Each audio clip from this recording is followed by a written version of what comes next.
بسم الله الرحمن الرحيم. الدرس الخامس وثلاثون. الموضوع الخامس وصف أم. في هذا الموضوع الكاتب يصف أمه يبين لنا صفات أمه، ويقول في مطلع كلامه: إن من أعظم ما تكلمت به الشفاه كلمة يا أمي. الشفاه جمع شفة، فالشفاه تنطق بالكلمات، تتلفظ بالكلمات، فأعظم كلمة تكلمت بها الشفاه يعني الشفة هي كلمة يا أمي. يا أمي أعظم كلمة ينطق بها الإنسان، فهي تحمل معاني الحب والحنان والعطف. كلمة يا أمي تحمل في وجودها معاني الحب، كل معاني الحب موجودة في كلمة يا أمي. وكلمة معاني الحنان، الرأفة والعطف والشفقة، كل هذه الكلمات، هذه المعاني موجودة في كلمة يا أمي، ولا يعرف لها حدود، يعني لا يوجد لها أي حدود، بلا حدود، بكل الوسع هذه الكلمات أو معاني هذه الكلمات موجودة في كلمة يا أمي. لا نمل جميعا من تكرارها، كل واحد منا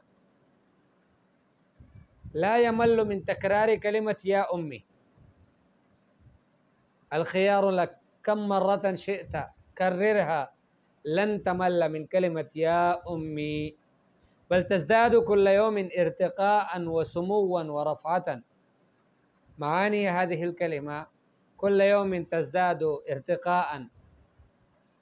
الارتقاء هو العروج، والسمو كذلك المعالي، العلو والرفع. كلمة مملوءة بالأمل. الإنسان عندما ينطق بهذه الكلمة، كلمة يا أمي، فيأمل في الأم. والحب، هذه الكلمة مملوءة بالحب، إنسان يشعر بالحب تجاه أمه وبالعطف والحنان تجاه الأم. فهي كل شيء في الحياة بعد الله ورسوله. الأم هي كل شيء في الحياة بعد الله ورسوله. الدرجة الأولى العظمى لله فقط، ثم ثانيا للرسول صلى الله عليه وسلم بعد الله، ثالثا ليس في الكون شيء أعظم وأرفع وأغلى وأعلى من الأم. الأم هي كل شيء في الحياة بعد الله ورسوله. سب سے عظیم کلمہ کہ جس کو کسی ہونٹ سے جو نکلا ہو، یعنی کسی ہونٹ نے اس پہ نطق کیا ہو، کلام کیا ہو، وہ یا امی کا کلمہ ہے۔ یہ جو کلمہ ہے یہ اپنے اندر محبت کے اور شفقت کے اور دل کی نرمی کے، یہ سارے معانی اپنے اندر وجود میں رکھتا ہے۔ لا يعرف لها حدود، اور ان سارے معانی کے، محبت کے، شفقت کے، پیار کے، یہ جتنے بھی اس طرح کے کلمات ہیں، ان کے جو معانی بن سکتے ہیں، یہ اتنے زیادہ اس کلمے کے اندر موجود ہے کہ جن کا کوئی حد نہیں پہچانا جاتا۔ لا نمل جميعا من تکرارها، اس کلمے کو دہرانے سے ہم اکتاتے نہیں ہیں، کتنی بھی دفعہ آپ چاہیں اس کو دہرائیں، یا امی یا امی، اے میری اماں میری اماں، تو اس کلمے سے آپ کبھی اکتاؤ گے نہیں، بلکہ آپ ہمیشہ یہ جو کلمات ہے اور اس کی جو معانی ہے، محبت کے، حنان کے، عطف کے، شفقت کے، رأفت کے، یہ معانی ہمیشہ اور بڑھتے جائیں گے، اس میں اور اضافہ ہوتا جائے گا، اس میں اور بلندی آپ کو دکھے گی۔ کلمۃ مملوءۃ بالامل والحب والعطف، یہ ایسا کلمہ ہے کہ جو امید سے بھرا ہوا، محبت سے بھرا ہوا، نرمی اور شفقت سے بھرا ہوا ہے۔ کیوں؟ فہی کل شیء فی الحیاۃ بعد اللہ ورسولہ، اس لیے کہ یہ جو ہے امی والدہ، یہ اللہ اور اللہ کے رسول کے بعد پوری زندگی میں سب کچھ بس یہی ہے۔ پہلا نمبر تو اللہ کا ہے، ساری محبتیں اللہ پہ قربان، اور پھر اللہ کے رسول پہ قربان۔ لیکن پھر تیسرا نمبر جو آتا ہے محبت میں، سب کچھ میں، عظمت میں، رفعت میں، بلندی میں، وہ والدہ کا نمبر آتا ہے۔ تؤثر غیرہا علی کل ما تحتاجہ وتتمناہ، جو بھی اس کی حاجتیں ہوتی ہیں، جو اس کی تمنائیں ہوتی ہیں، اس پہ اپنے آپ کو چھوڑ کر دوسرے کو ترجیح دے دیتی ہے۔ کئی تسعت اطفالہا و اسرتہا، اور یہ اس لیے ایسا کرتی ہے تاکہ اپنے بچوں کو اور اپنے گھر والوں کو خوش رکھے، اپنے خاندان کو خوش رکھے۔ وَيَظَلُّ الْكَلَامُ نَاقِصًا، بات ہمیشہ ناقص ہی رہے گا، مهما اكتمل عن الام، جتنا بھی کامل کلام ہو سے متعلق، ماں سے متعلق ہم جو بھی لکھتے ہیں، جتنا کامل کلام لکھیں، یہ ناقص ہی رہتا ہے۔ وعن هذه الكلمہ، اور اس کلمے سے بھی اگر ہم بات کریں، التي لا تفارق شفاہ الجمیع، وہ کلمہ کہ جو سب کے ہونٹوں سے جدا نہیں ہوتا، سب کے ہونٹوں پہ ہے، وہ حروف، اور وہ حروف تلازمنا، کہ جو ہمارے ساتھ ہمیشہ چپکے ہوئے ہیں، لگے ہوئے ہیں، قد لا نجید لاجلھا فن التعبیر، اور یہ ایسے حروف ہیں کہ جس کے سے تعبیر کرنے کے لیے ہمیں کوئی تعبیر کا فن بھی نہیں آتا۔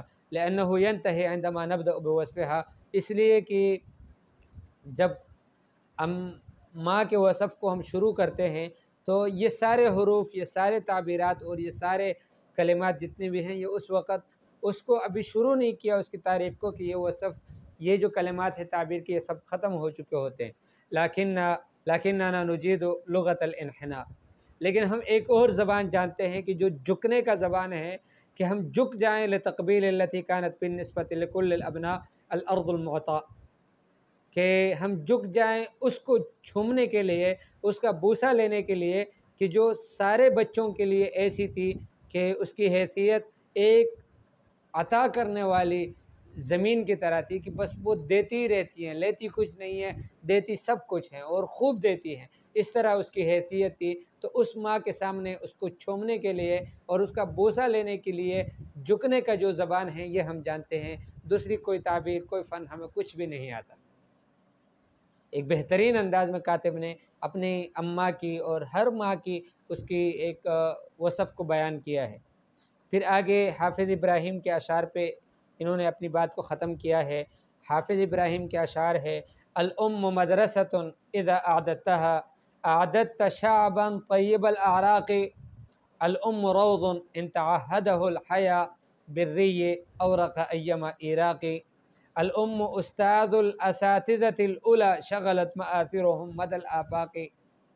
فرماتے ہیں کہ ماں جو ہے، ماں یہ مدرسہ ہے، اس کی حیثیت مدرسے کی حیثیت ہے، لیکن جب اس کو اگر آپ نے اس کا خیال رکھا، اس کو تیار کر لیا اچھی طرح سے، اس کی پہلے سے نشو و نما، اس کی تربیت کی، اس کو بڑا اچھا یعنی بنایا، تو فرمایا کہ عادت شعباً، آپ نے ایک عوام کو، ایک پبلک کو تیار کر لیا، طیب الاعراق، کہ جو ایک بہترین اصل والے ہیں، اصل اور نسل والے لوگ ہوں گے۔ اس لیے کہ سب کا تعلق والداؤں سے ہے۔ والدہ اگر بہترین اس کی تربیت ہو چکی ہے اور وہ ایک مدرسہ ہے، وہ اگر اچھی طرح سے بن چکا ہے، تو اس مدرسے میں پڑھنے والے، اس کی تربیت میں رہنے والے، وہ سب کے سب وہ ایک بہترین اصول والے لوگ ہوں گے۔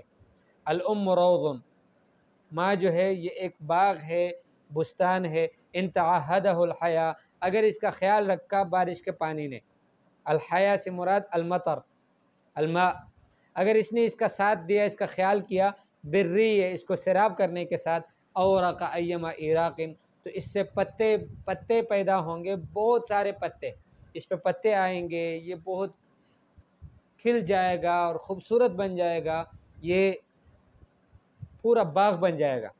الام استاذ الاساتذۃ الاولی شغلت مآثرهم مدى الآفاق، یہ ماں جو ہے یہ استاذہ ہے، استانی ہے ان اساتذہ کا، کہ جن کے مآثر جو ہے وہ ساری دنیا میں وہ چل رہے ہیں اور وہاں پر یہ پھیلے ہوئے ہیں، جہاں لوگوں کو مشغول کر کے رکھا ہوا ہے، یعنی سارے اطراف میں ان کے فضائل اور ان کے افاضل اور ان کے اکارم وہ بیان کیے جاتے ہیں، تو یہ ان اساتذہ کی بھی استانی ہے، لیکن یہ ہے کہ اس کو اگر تیار کر لیا جائے۔ الاسئلہ اقرأ النص وفهمه، اس نص کو پڑھ لو اور اس کو سمجھو۔ واشرح الکلمات الصعبہ اوضحها فی جمل مفیدہ، مشکل کلمات کو اس کی تشریح کرو یا پھر ان کو جملے مفیدے میں استعمال کر لو۔ ما ہی اہم الجمل الوصفیہ، اہم جملے وصفیہ کیا تھے؟ ما رأیک فی ھذا الموضوع، اس موضوع میں آپ کی رائے کیا ہے؟